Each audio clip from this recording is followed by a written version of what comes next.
Hello, a warm welcome to today's session. Today we are going to start Unit 2. Before going to start Unit 2, we have to recall the previous unit, that is Unit 1.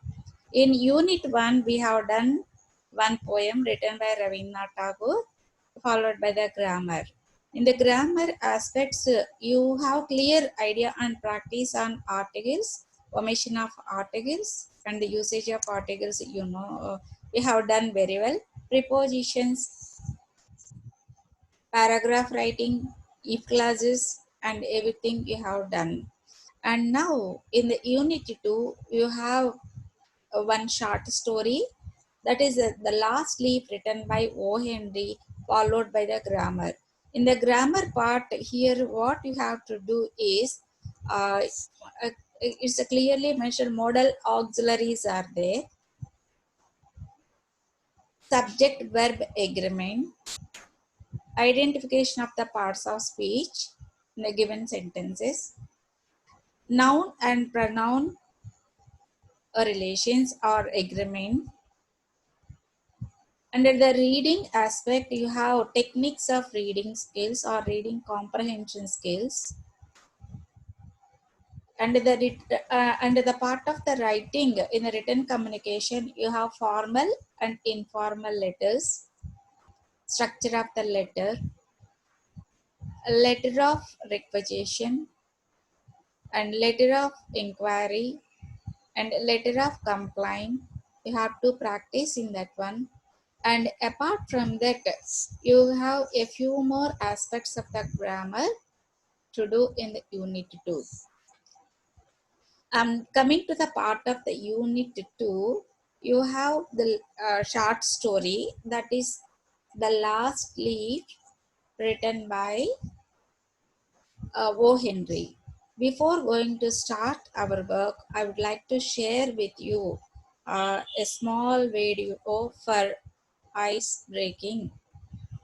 Here I am going to show you, watch it and tell me how do you feel when you are watching.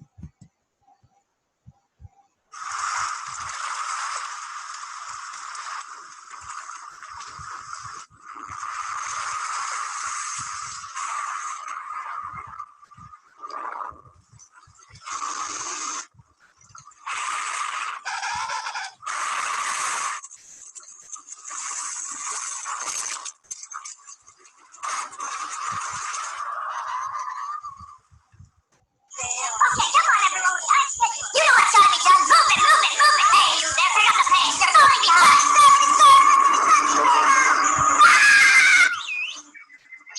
let's go. You there. Here we go.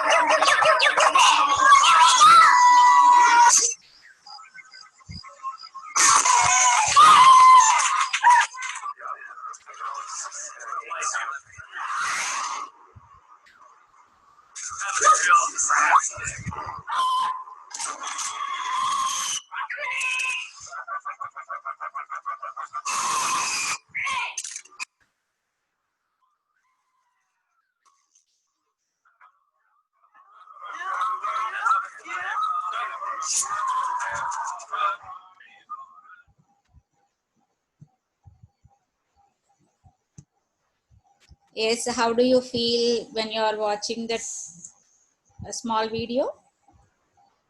It shows the teamwork. With the teamwork, you can achieve anything.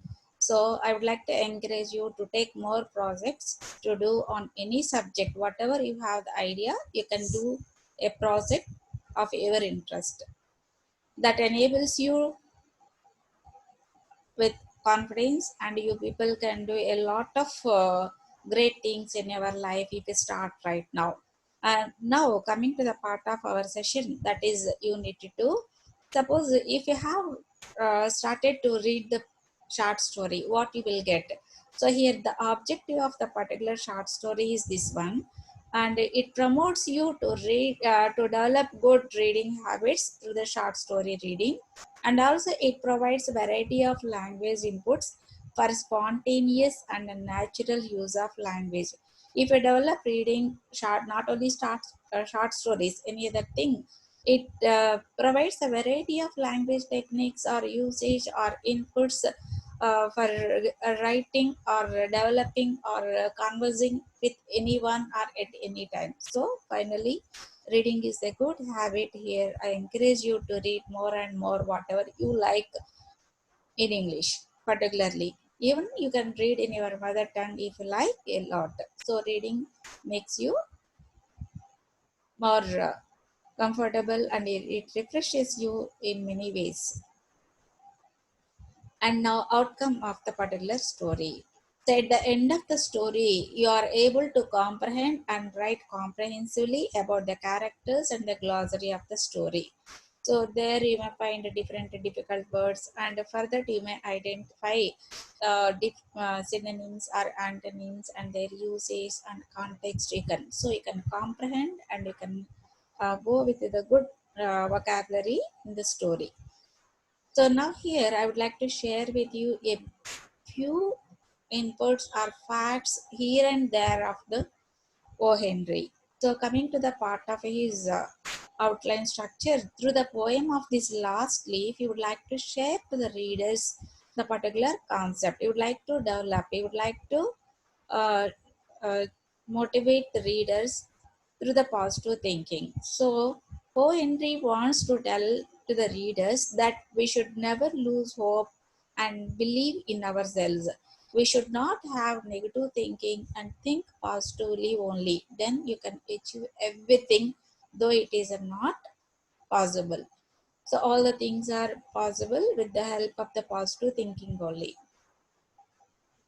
Now, here image of the Henry is here. Just see, and he used to say and below with one quotation. What is that one? A friend in need is a friend indeed forever. That is his motto. And now coming to the part of the O. Henry's biography. First, I have selected his name. Is there any change? Why we are calling him as O. Henry? How the name was going to be changed as that?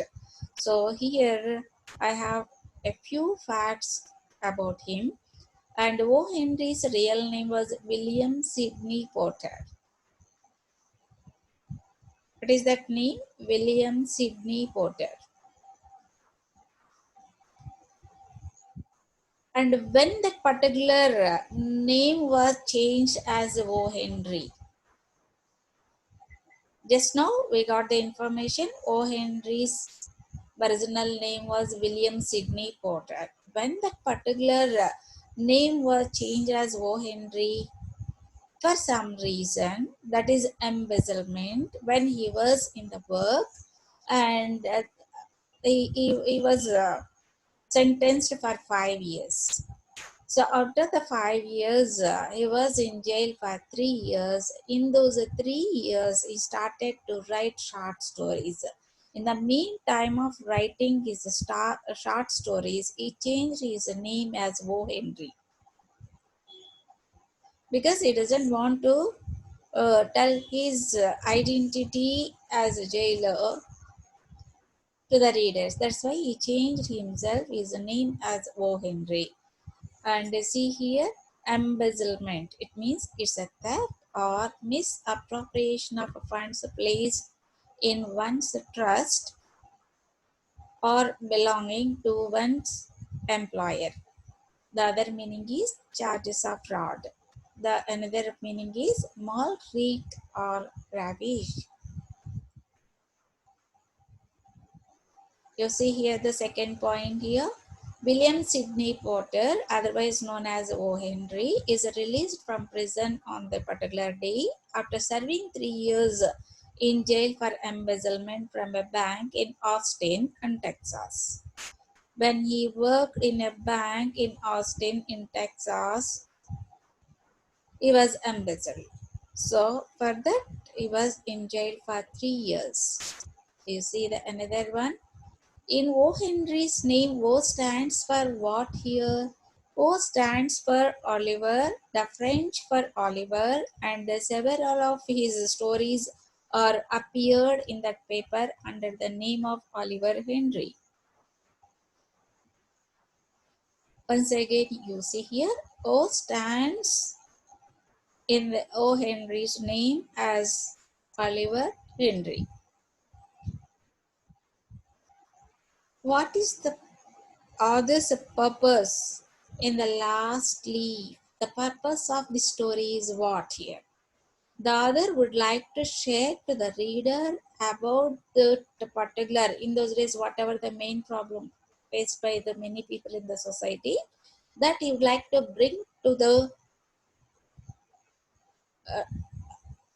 bring to the reader's mindset. So through his literature, through his works, through his short stories, he would like to tell to the reader about the pneumonia, how much of damage that was created in the society. So the purpose of writing of this short story is here like this. He would like to inform the readers about how much damage pneumonia has done to people all over the world. And here, through the particular his short stories, he would like to entertain the readers about pneumonia by putting it into an interesting short story that makes the readers want to keep read more and more of any stories or any literature. Here, I would like to say one more point about O. Henry. How O. Henry was famous for? For what he is very famous? Basically, he's an American short story writer and also famous for writing of many things. His tales romanticized the commonplace, that is particularly in particular the life of ordinary people in New York City. His stories often had surprise endings, so he's using the stories as a device that became identified with his name and cast him critical favor when its hope and had passed. So now here I would like to stop this particular session. In the next session, we can see a few more facts about O. Henry and his short stories. Thank you to one and all.